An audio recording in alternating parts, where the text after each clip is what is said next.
Alright, YouTube, it's time for a video on young Earth creationism, alternative theories to the creation of existence, to the creation of man, uh, aliens, occultism, all that good stuff that people constantly comment on my videos about. I've been getting a lot of. First, let me clear up a few things. For any of my critics who have actually bothered to subscribe me, or who actually bother to watch new videos that I make.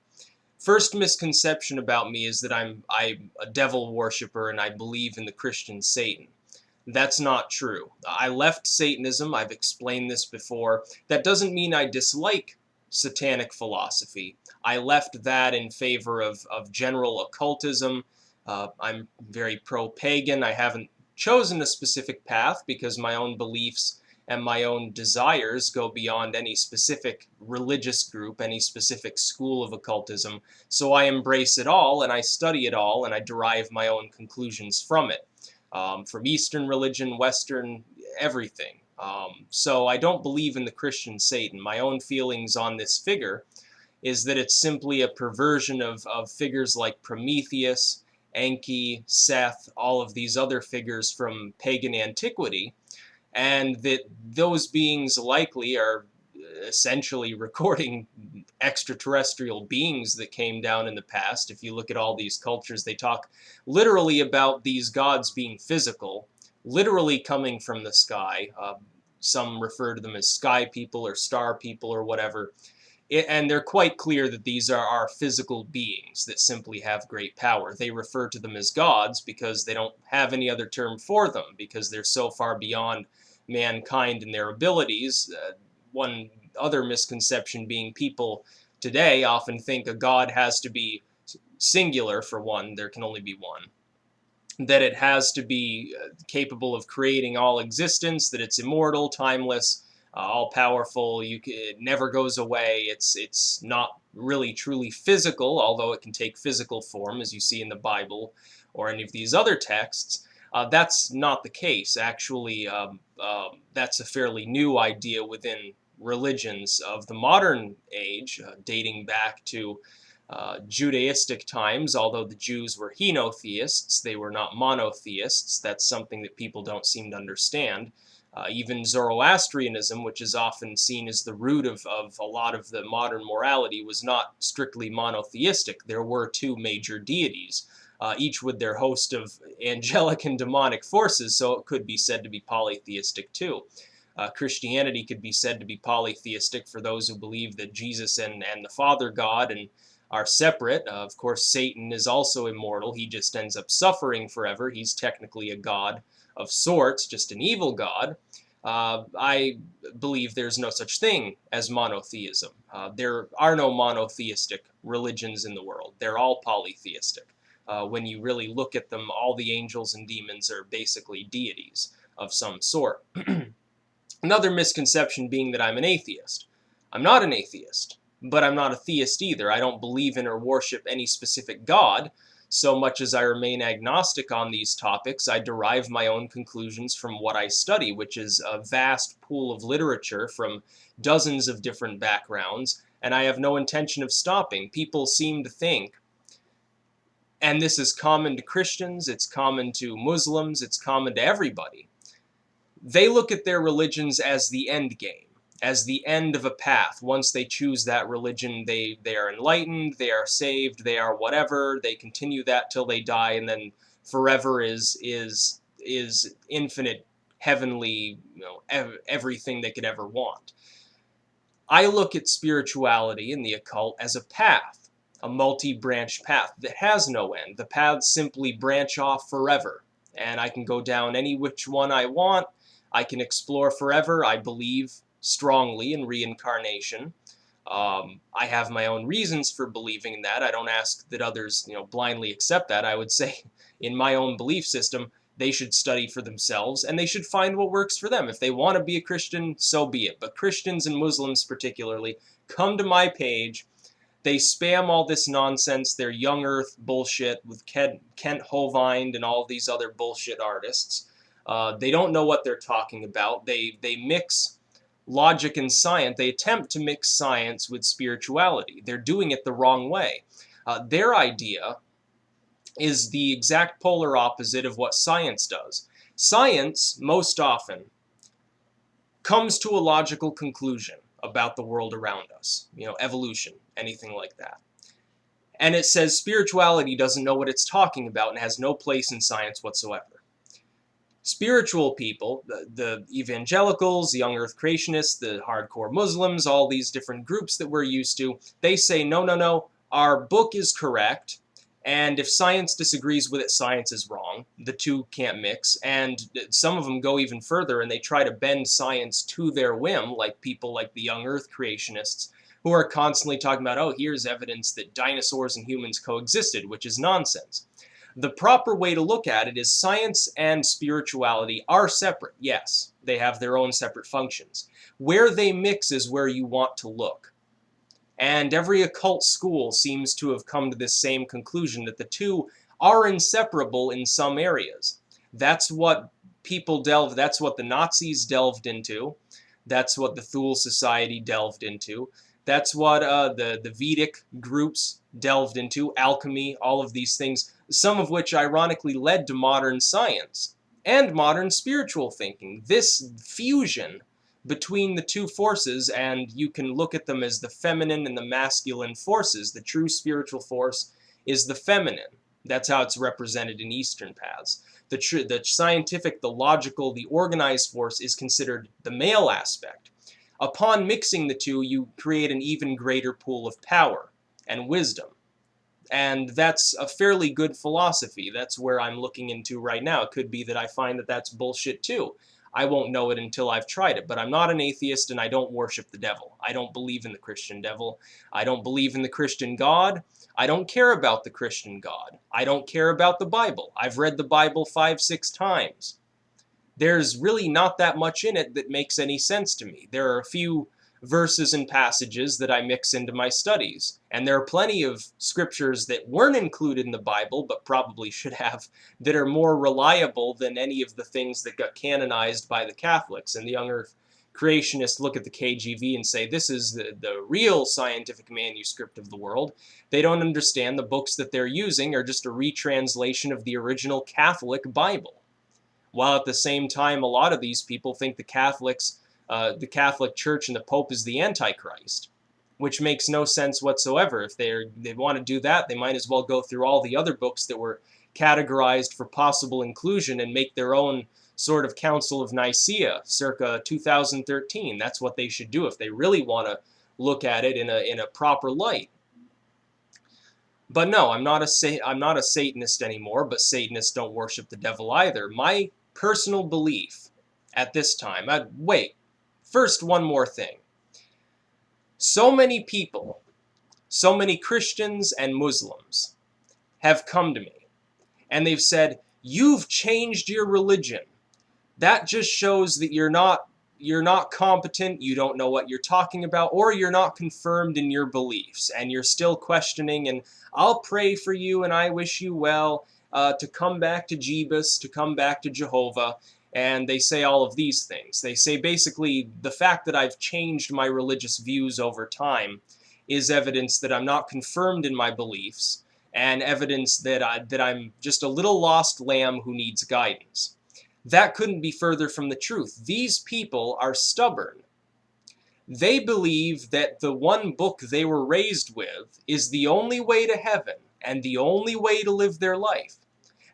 Most of the time, they won't even study outside religions. If they do, they study it from their own Christian background or their own Islamic background, and they get a completely biased report of these pagan groups or these religions other than their own.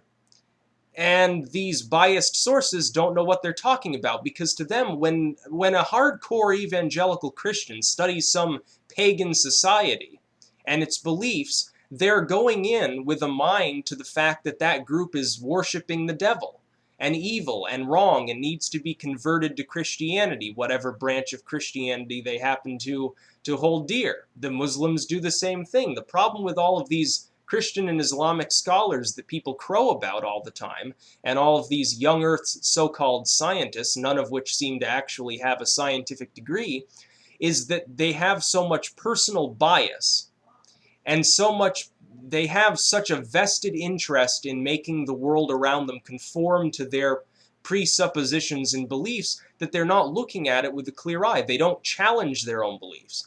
You challenge the average pagan on their beliefs, they'll chuckle and laugh with you, and they'll maybe hold a debate. They might get kind of fiery, but they're not going to fly off the deep end and start calling you names most of the time. Why? Because they don't believe in all of this nonsense that they have the only one inerrant truth.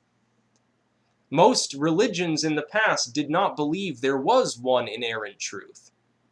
Most of the civilized societies of the ancient world understood henotheism. The henotheistic principle is that we're worshiping a specific set of gods. But the gods of this other pagan group, we may not be worshiping them, but they could be real. And in some cases, they went one further, like the Romans or the Greeks. They actually took gods from other cultures and started venerating them too. And in latter days, they would find similarities between the two pantheons, compare them, and then they would say, well, what we're worshiping as Zeus, you call Jupiter, between Greece and Rome. They're the same thing, they're just sort of different names, different aspects, different rituals and traditions, but they're basically the same thing. Some of the philosophers of that time actually said that the Christian Jehovah, the Father God, was basically Zeus. And this was the reigning principle for centuries, which people don't seem to understand. And they said, well, all those other gods are they're either sort of angels and demons, or maybe they're expressions of the same God. They're different psychological aspects of this same God, but really it's just Zeus, Jupiter, Jehovah. They're kind of the same thing. They say the same thing about, Ahura Mazda, or any of these other deities. They'd say, well, this is the creative, the male, divine force. That's not the way that Christians do it nowadays. That's not the way Muslims do it. They think they have the one inerrant way, and they're so concerned with us poor, miserable, lost sinners that they spend an inordinate amount of time trying to debate us over our beliefs. They honestly, see, you've got to understand it from their perspective, and I can pity them for this. They believe I'm going to suffer forever. They think that upon dying, however I die, whenever I die, I'm going to be bathed in a lake of fire for all eternity. I've tried to explain why this doesn't bother me, because their hell doesn't exist, because their Bible, other than Revelation, doesn't talk about an actual location of the afterlife being hell. It talks rather metaphorically about Gehenna. It talks about Sheol, which most Christians have not studied Jewish philosophy and theology. They don't understand what Sheol means. They're taking the Christian concept of hell, which is derived from Tartarus, from Greece, and from a bunch of other things jumbled together, and they're trying to reapply it to an even older religious group called Judaism, which has no conception of such a location. Which is why it doesn't bother me. They honestly believe I'll suffer forever because of a passage in Revelation that's talking of a metaphor within a metaphor about the fall of Rome, about Satan, who, by the way, is a totally different deity from what Christians believe, and is actually a pagan force. They have no clue what's going on. Their belief in the KJV, or whichever other version they happen to use, as the one inerrant truth of God, is blinding them. That's why I don't take offense when they try to convert me. I understand why they're trying to do it. I say they're deluded. They're clearly wrong. They haven't studied the proper materials to understand what hell is, to understand what Satan is. They think the world, a lot of these people actually think that the world is 6,000 years old, which, by the way, is a completely American invention. Even the Catholic Church, at this point, has gone beyond young earth creationism. And the Catholics were the original gangsters of keeping it Iron Age and not trying to innovate things back during the medieval era, and suppressed all of Europe for 1,000 years.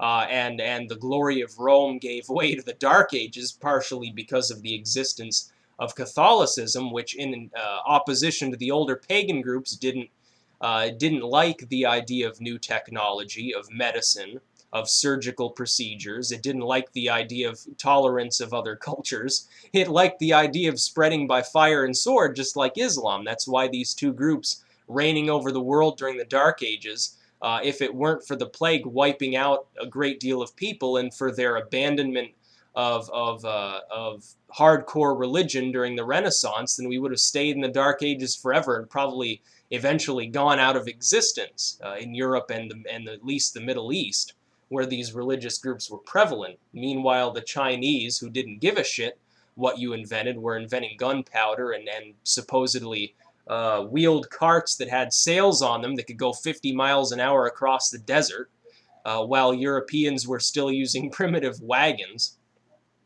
But that's off topic. The basic point is this. So many people in this world, Christians, Muslims, there are people from other religious backgrounds who think the same thing. They believe they have the one truth. And this makes them deluded and sometimes dangerous. Christians aren't usually dangerous in this day and age. Now it's more Islam. Islamists can be dangerous. The Sunnis, not most of the other groups really no, but the Sunnis, yes. Christians have sort of abandoned the sword. Now they just sort of heckle people on the street corner. They sort of stand up on a stump and yell at gay people that are walking by. They believe they've got the one truth. And as such, they're blind. Because their one truth is wrong.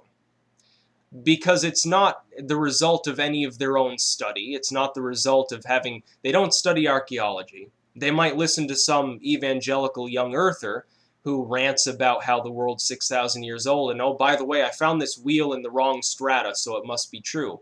They listen to pseudoscientists, not real scientists. They don't trust real science. These are the kind of people who rant about vaccines causing autism, even though it doesn't.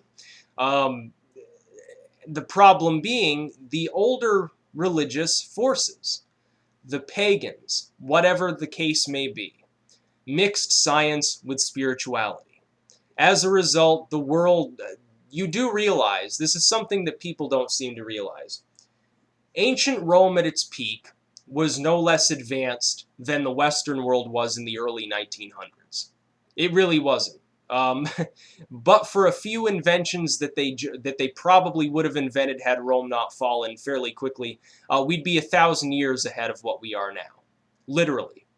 They were developing steam engines during this time period. They were developing primitive rail structures. There are the remnants of several canal systems that included rails, which were used to move ships using horsepower. Yes, they have that. They had automated mill systems, many of them in Rome, that worked with water wheels that could pump out enough grain to feed not only the city of Rome, but all of its outlying districts.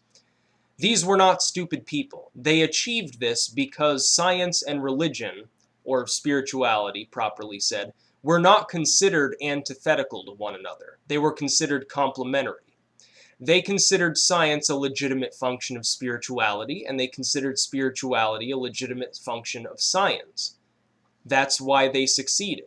You see the same thing almost every time you see an empire or a powerful culture that suddenly, for some unknown reason, its technology starts advancing at a rapid pace for no reason.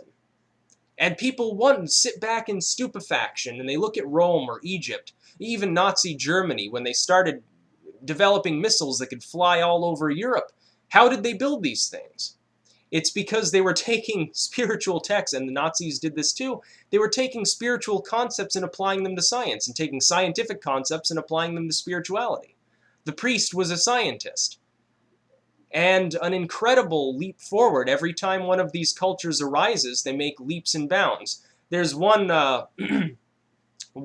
counter to this, the so-called Islamic Golden Age, is actually just the result of a bunch of Islamists going across what used to be Rome and reinventing what the Romans had. Therefore, because they occupied that area, people in archaeology look at the remains and they say, oh, well, this must have been invented during, when the Moors were here. Actually, it probably dated to Rome centuries earlier, and they just, they don't have the originals anymore, so they were making replicas of what the Romans had already invented.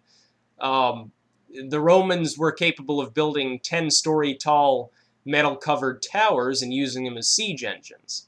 They were not stupid people. Any of these cultures combined spirituality with science. That's where they succeeded. So when I look at people like the young earthers who spurn science, or even when I look at scientists and they completely spurn spirituality, I say this is what's holding them back. They should be studying one another's sources and coming to a mutual conclusion. They'd find it works a lot better. Because there is some truth to spirituality, just as there's plenty of truth to science. But when Christians come to me and they tell me, well, I know the way to heaven and you're going to hell and you're worshiping the devil, I sit back and laugh. Literally, I'm in starstruck, wide-eyed wonder at how dumb they are. They have no clue what they're talking about. They've only read one book in their life. That's probably the root of their problems and why they spend all of their time. And I look at this as a mark of my general accomplishment at having, I've accomplished my goals of pushing my agenda when all of these people see me as some sort of terrible enemy and they either insult me and attack my material or they try to convert me. They must see something in me that disturbs them, and the only reason they would see that is they see me as effective against their lies. Maybe even a few of these people react with hostility because I start getting them to question their own faith, which is a good thing because people shouldn't. The idea of questioning one's faith was never seen as a bad thing either until the medieval era when they started saying, well, the devil's going to, sodomize you with a cow leg if you question your faith, and if you renounce God, you're going to suffer forever. It's really stupid, and it doesn't bother me. It just makes me pity these poor small-minded fools. Peace out.